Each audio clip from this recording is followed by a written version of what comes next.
오늘 본문 1장 1절이 이렇게 시작하고 있습니다. 사무엘이 사울에게 이르되 여호와께서 나를 보내어 왕에게 기름을 부어 그의 백성 이스라엘 위에 왕으로 삼으셨은즉 이제 왕은 여호와의 말씀을 들으소서. 아멘. 이렇게 시작하고 있죠. 우리 사랑하는 여러분은 다 열심히 큐티를 하시기 때문에 이 사무엘상 말씀 많이 익숙하실 겁니다. 원래 이 왕정이라는 것, 이스라엘을 다스릴 누군가를 한 사람을 세워서 왕으로서 이스라엘을 다스린다는 것은 사실 하나님이 기뻐하시는 일은 아니었죠. 또한 하나님의 말씀을 철저히 믿고 따르며 대언하였던 사무엘 선지자 또한 이 왕을 세우는 것을 기뻐하지 않았습니다. 그러나 하나님께서는 왕을 세워주시기로 허용해 주시게 되죠. 그런데 하나님께서 이 왕을 세워주신 것을 허용해 주신 것은 이스라엘 백성들이 자꾸만 세워달라고 그렇게 보채고 하니까 그래서 그냥 어쩔 수 없이 해주신 게 아니라 그렇게 그냥 아무런 대책 없이 왕을 세워주신 것이 아니라 애초에 하나님께서는 왕을 세우게 된다면, 왕이 세워진다면 나의 왕은 이러한 사람이어야 한다라고 그 왕의 자격을, 그 왕이 어떠한 사람으로서 살아야 되는지에 대해서 애초에 우리에게 말씀을 주신 바가 있습니다. 이 사무엘상 이 시대 이전에 신명기 그 시기에 벌써 하나님께서는 다음과 같은 말씀을 주셨어요. 우리 가지고 계신 성경책 신명기 17장을 한번 찾아보시겠습니다. 신명기 17장 18절로 20절까지 말씀을 한번 찾아봐 주세요.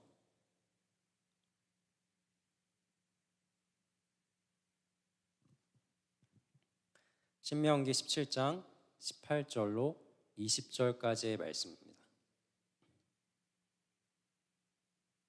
제가 읽어드리겠습니다. 그가 왕위에 오르거든 이 율법서의 등사본을 레위 사람 제사장 앞에서 책에 기록하여 평생에 자기 옆에 두고 읽어 그의 하나님 여호와 경외하기를 배우며 이 율법의 모든 말과 이 규례를 지켜 행할 것이라. 그리하면 그의 마음이 그의 형제 위에 교만하지 아니하고 이 명령에서 떠나 좌로나 우로나 치우치지 아니하리니 이스라엘 중에서 그와 그의 자손이 왕 위에 있는 날이 장구하리라. 아멘. 애초에 이 왕의 자격에 대해서, 왕이라는 사람은 어떻게 살아갈지에 대해서 하나님께서 이미 다 이렇게 가이드라인을 주시고 그리고 왕을 세우시기에 이르시게 된 겁니다. 왕은 어떠한 사람이 되어야 한다고 하셨습니까? 하나님의 그 말씀을 평생에 자기 옆에 두고 늘 그것을 품고 살아가는 것, 그리고 그 말씀에, 그 율례에, 그 계명에, 그 명령에 온전히 따르고 순종하는 것. 다시 말해 하나님의 말씀을 평생에 들어야 한다라는 것을 애초에 우리에게 말씀을 해주신 것이었어요.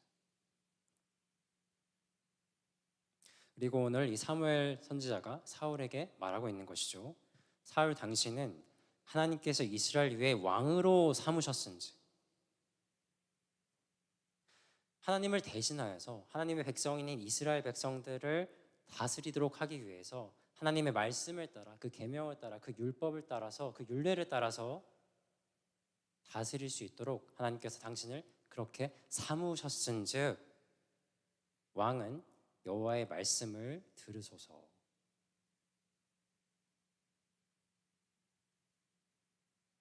그렇다면 왕이 할 일은 평생의 그 삶 가운데 하나님의 말씀을 들어야 하는 것이었습니다.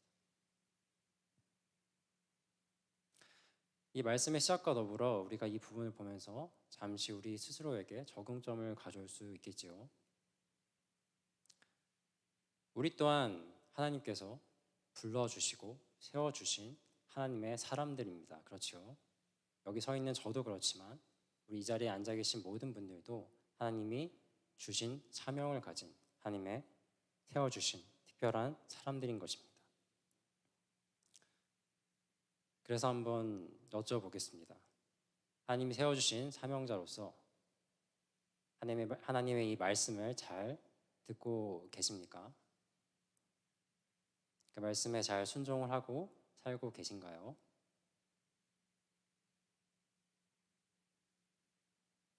오늘 이 1절 말씀이 참으로 중요하고 의미심장한데요. 다른 그 누구보다도 오늘의 이 1절 말씀은 정말 크게 다가왔을 사람이 있는데 그것은 바로 이 사울 당사자 본인이었습니다.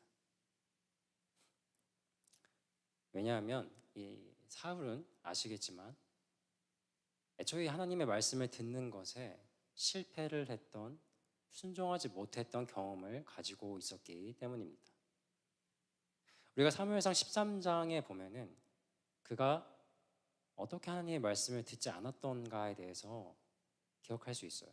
그게 뭐였냐면 그가 기다리라고 했던 그 사무엘 선지자, 내가 가서 하나님께 번제를 올려드리고 너에게 마땅히 행할 바를 알려주겠다라고 했던 그 사무엘 선지자를 기다리지 아니하고 자기가 그저 그냥 번제를 미리 올려드려 버리는 그러한 잘못을 사울은 이미 범한 바가 있었기 때문입니다. 많은 사람들이 생각할 수 있습니다. 그가 사무엘 선지자는 오지 않고 있고 또 이 블레셋이랑 당장 바로 앞에 이렇게 막 엄청나게 많은 사람들이 모여 있는데 싸워야 되는데 나의 병사들은 이탈하고 있고, 이런 순간에 그가 참 어쩔 수 없었겠거니라고 생각하면서 안타까워할 수는 있어요. 그죠? 사실 안타까운 일입니다. 그렇지만 그럼에도 불구하고 이것이 그에게 큰 죄악이 되고 하나님의 말씀을 순종하지 않고 듣지 않은 것이 된 이유는 그가 기다리지 못한 것이 단순히 이 사무엘이라는 한 사람이 아니라 사무엘을 통해서 주실 그 하나님의 말씀을 기다리지 않았다는 것. 여기에 그것이 아주 큰 안타까운 잘못이 있었다는 것이죠. 그는 이 하나님의 말씀을 기다리고 의지하면서 그 말씀을 따랐어야 되는 것이었습니다. 그래서 이 사울은 예전에 범했던 이런 실패의 경험이 있기 때문에 오늘 이 말씀을 들을 때 마치 자신의 심장을 찌르는 것만 같이 들렸을 것이에요. 왕은 여호와의 말씀을 들어야 되지 않겠습니까? 할 이 말이 그에게는 다르게 다가왔을 것이기 때문입니다. 그런데 참 놀라운 것은요, 이 1절 그리고 이어지는 그 말씀들을 통해서 우리는 보게 되죠. 우리가 볼 때 이 사울은 애초에 그 첫 번째 실수에서 애초에 그냥 끝나버린 사람처럼 보였거든요. 더 이상은 이 사람에게는 더 이상 구원의 길을 닫힌 것만 같이 보였거든요. 그런데 오늘 이 1절 말씀을 통해서 우리는 다시금 보게 돼요. 뭘 보게 되냐면 그에게 다시금 주시는 하나님의 그 은혜를 보게 되는 겁니다. 사무엘은 사울에게 다시금 그의 사명을 상기시켜줘요. 여호와께서 나를 보내서 기름 부으신 사람, 왕, 당신입니다. 당신의 사명을 기억하십시오. 그리고 오늘 지금 여기서 하나님께서 당신에게 새로운 또 사명을 주고 계십니다. 당신에게 또한 명령을 주고 계세요. 그냥 끝났던 것처럼 보였던 그 사람에게 다시금 하나님의 은혜가 보여지고 있는 것은 우리가 볼 때 참으로 오묘하고 놀라운 모습입니다. 오늘 이 1절 말씀이 우리에게 주시는 바가 참으로 커요. 그럼 저는 이제 여기서 두 번째로 한 가지 더 적용점을 드렸으면 합니다. 뭐냐면 사실 우리도 사울과 같지 않습니까? 우리는 애초에 죄인으로서 소망이 없는 존재들이에요. 하나님은 우리를 굳이 구원해 주실 필요가 없습니다. 우리는 애초에 죄를 지은 사람들이고 죽어 마땅한 존재들이에요. 그죠? 그런데 놀라운 것은 이러한 저와 여러분을 하나님께서는 사명자로 이 자리에 불러주셨다는 것이죠. 우리를 구원해 주셔서 자녀 삼아 주셔서 애초에 하나님이 우리를 지으신 그 본래의 목적과 그 뜻을 우리에게 상기시켜 주시고 회복시켜 주시고 우리에게 하나님의 그 놀라운 일을 또 새롭게 맡겨주시기 위해서 우리를 또 불러주셨다라는 거. 그렇다면 우리가 이런 하나님께 마땅히 드려야 될 것이 무엇이겠습니까? 그것은 그 하나님의 말씀을 듣는 것입니다. 오늘 이 1절의 말씀 마지막처럼요. 그래서 사실 제가 서두에 여러분께 드렸던 질문, 여러분 하나님의 말씀을 잘 듣고 계십니까? 하나님께 순종하고 계시나요?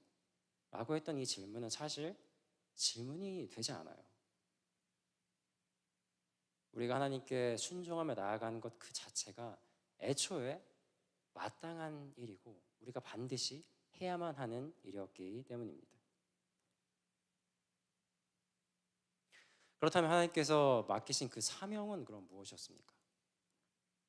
오늘 우리가 본문으로 다시 돌아가도록 하겠습니다. 오늘 본문 2절과 3절 말씀을 우리 한 목소리와 함께 읽어보도록 하겠습니다. 자, 시작. 만군의 여호와께서 이같이 말씀하시기를 아말렉이 이스라엘에게 행한 일 곧 애굽에서 나올 때 길에서 대적한 일로 내가 그들을 벌하노니 지금 가서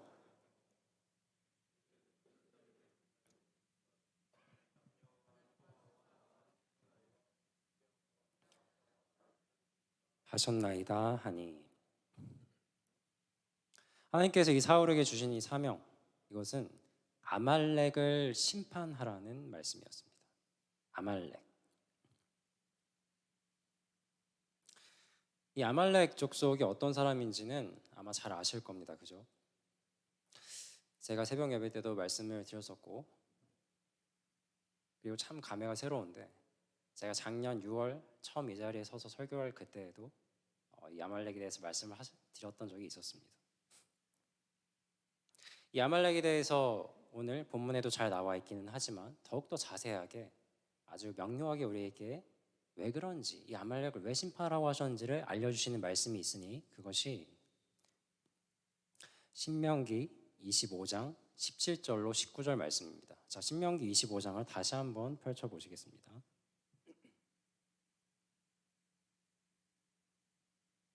신명기 25장 17절로 19절의 말씀입니다.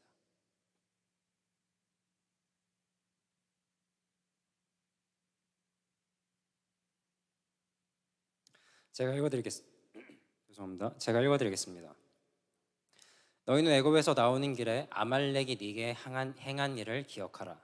곧 그들이 너를 길에서 만나 네가 피곤할 때에 내 뒤에 떨어진 약한 자들을 쳤고 하나님을 두려워하지 아니하였느니라. 그러므로 내 하나님 여호와께서 네게 기업으로 주어 차지하게 하시는 땅에서 내 하나님 여호와께서 사방에 있는 모든 적군으로부터 내게 안식을 주실 때 너는 천하에서 아말렉에 대한 기억을 지워버리라. 너는 잊지 말지니라. 이스라엘 백성들이 출애굽해서 그 행군할 그때 참 얼마나 힘들었겠습니까?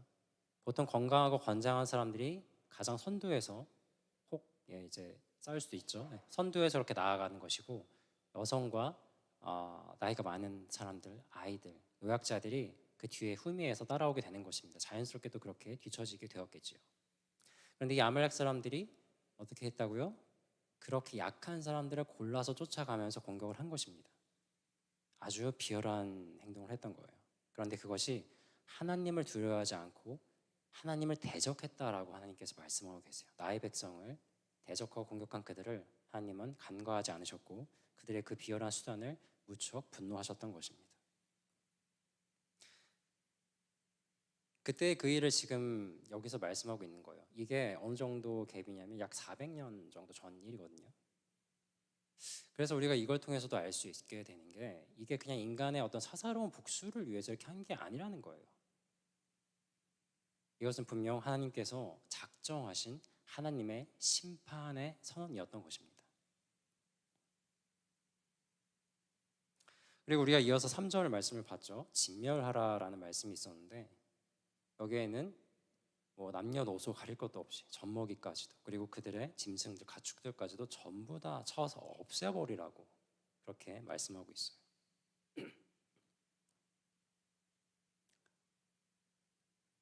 좀 무섭고 잔인하게 생각이 있으십니까? 그런데 여기서 이 진멸이라는 것은 우리가 바르게 이해하고 넘어갈 필요가 있겠습니다. 이 진멸이라는 것,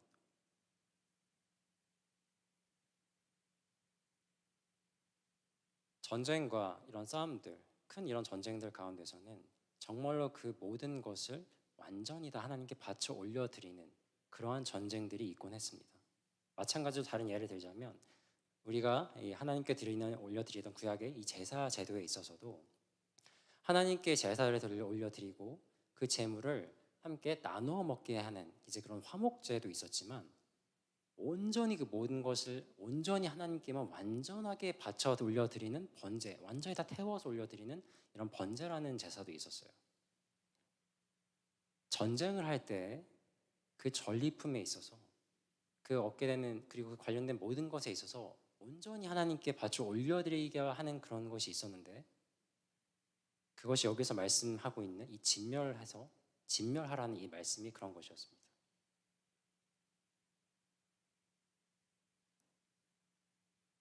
그러므로 하나님께서 여기서 이렇게 진멸하라고 하실 그때에는, 비록 이스라엘 백성들이 앞에 나가 싸우고 함께 전쟁을 하고 있지만은, 그 전쟁은, 이 진멸하라 하신 이 전쟁은 그들의 전쟁이 아니에요. 하나님의 전쟁이 되는 것입니다. 그 전쟁과 그 안에 있는 그 얻게 될 전리품이든, 거기서 이제 진멸하게 될 그 모든 것들은 다 하나님께 올려드리는 것이 되는 것이었어요. 그리고 그것은 하나님이 명하신 심판이고, 그에게 내리신 정말로 처절한 심판이었기 때문이었어요. 그래서 이 일은 하나님의 일이 되는 것입니다. 그리고 여기서 우리를 또 놀라게 하는 것은, 하나님께서 그 일을 사울에게, 하나님의 그 큰 일을 오늘 이 사울에게 맡겨주고 계신 것을 우리가 보게 되는 거예요.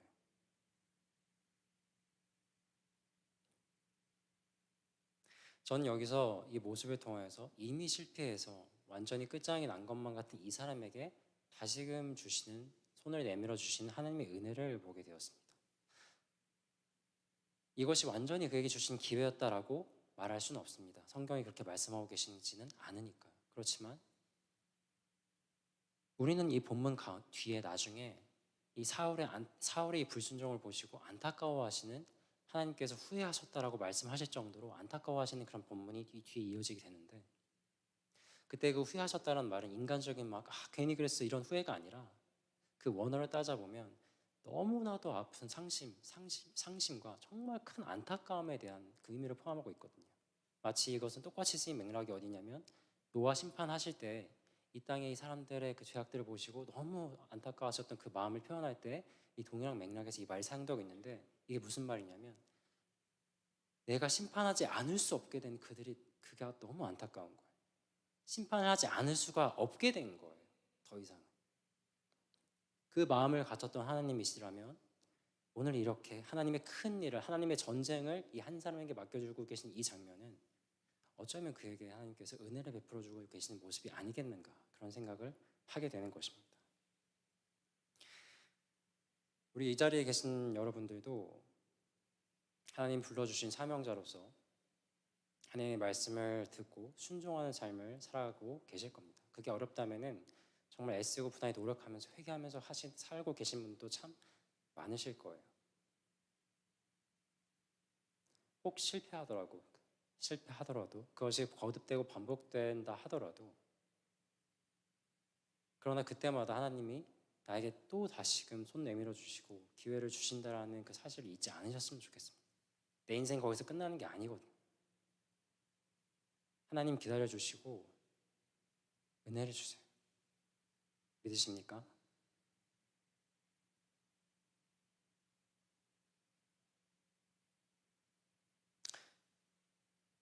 이 안타까운 사울의 결말을 우리는 알죠. 9절 말씀을 한 목소리로 읽겠습니다. 사울과 백성이 아각과 그의 양과 소의 가장 좋은 것 또는 기름진 것과 어린 양과 모든 좋은 것을 남기고 진멸하기를 즐겨 아니하고 가치 없고 하찮은 것은 진멸하니라. 아멘. 사울은 말씀을 듣지 않죠. 단순히 그냥 말씀을 안 들었다는 게 아니라, 단순히 순종하지 않았다는 이 정도 수준이 아니라 더 안타까운 것으로 나아가게 되는 모습을 보게 되는데요. 지금 이 사울은 하나님이 주신 그 말씀을 자기 생각에 맞게 재정의하고 재단하고 있는 모습을 보여주고 있습니다. 이것은요, 너무나도 큰 교만의 모습이에요. 우리가 미국에 사시니까 아마 군대에 대해서 별로 친숙하지 않으실 거예요, 그죠? 한국에서는 누구든 가야 되는데 물론 여기서도 다녀오신 분들이 많이 계실 겁니다. 군대는 아주 단순하죠. 상명하복이죠. 높은 사람이 하는 말, 아랫사람이 무조건 따라야 되는데 그 말 따르지 않을 수 있는 사람은 그 말을 한 사람보다 더 높은 사람이죠. 그 사람은 그 말을 바꿀 수도 있고 다른 명령으로 다시금 전달할 수도 있습니다. 하나님의 애초에 주신 말씀이 분명한데 그 말씀을 자기가 재단해서 재정의해서 자기 생각에 옳게 여기고 있는 이 모습은 자신을 하나님보다 더 높은 곳에 두었다는 의미를 가집니다. 너무나도 당연하죠. 그래서 이 사울은 단순히 불순종에서 넘어서 하나님이 그렇게 싫어하시는 교만의 모습까지도 보여주고 있는 것을 오늘 우리에게 보여주면서 안타까움을 더하는 것입니다. 일의 결국은 알죠. 그러나 제가 오늘 이 긴 시간 동안 왜 이것을 이 일의 결말을 이미 아는 것을 뭐하러 제가 이렇게 길게 설명을 했겠습니까? 오늘 이곳에 있는 저와 여러분은 이렇게 되어선 안 된다는 것을 말씀드리기 위해서지 않겠습니까?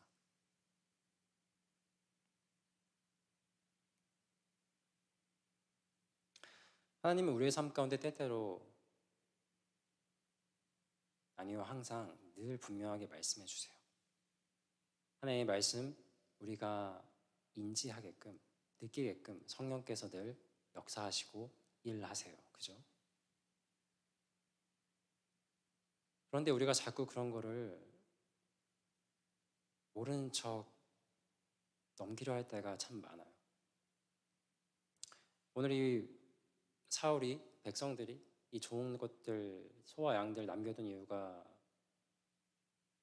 뭐였겠습니까? 그러나 그들이 정말 몰랐을까요?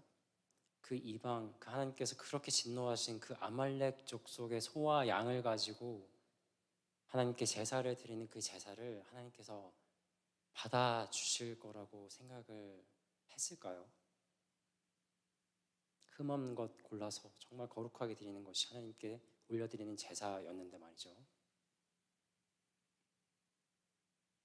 오늘 살아가는 우리가 여러 만일들을 하며 살아가죠.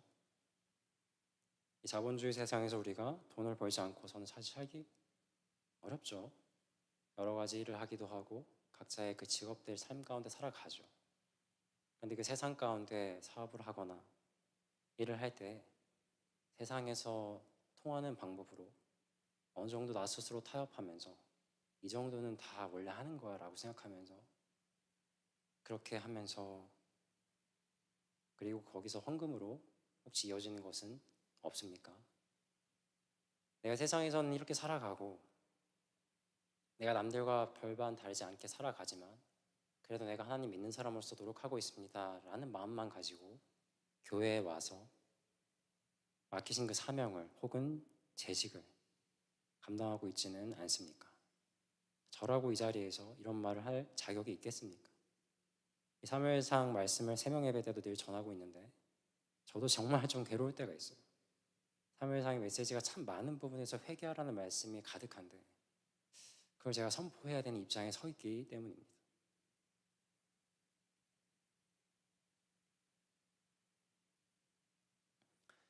내 생각이 앞서는 것이 곧 교만이며 하나님의 말씀을 듣지 않는 것입니다. 하나님의 애초에 우리에게 주신 말씀은 아주 간단하고 명료합니다. 아주 분명해요. 우리는 그것을 따를 것인지 따르지 않을 것인지의 문제가 있는 것이지 내 생각에 맞는 방식으로 따르고 내 생각에 맞는 방식으로 신앙생활을 하는 것이 아닌 겁니다.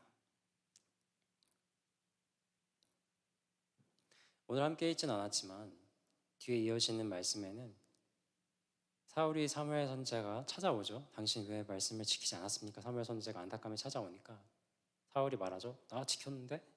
지켰습니다. 그러자 사무엘이 말씀을 이렇게 하죠. 그럼 지금 내 귀에 들리는 저 소와 양의 소리는 무엇입니까? 우리가 눈을 감고 기도하며 주님께 나아갈 그때 우리가 세상에 살아갈 그때 내 생각과 마음 가운데 들려오는 소리를 따르지 마십시오. 왜 소와 양의 소리를 따르며 살과 같은 결말을 맞겠습니까? 오늘 우리에게 주신 이 하나님의 말씀을 들으시기 바랍니다. 여호와의 말씀을 하나님이 불러 세워주신 사명자로서 그 사명을 감당하는 사람으로 살기를 다짐하면서 여호와의 말씀을 들으시는 저와 여러분 되시기를 주님의 이름으로 축원드립니다.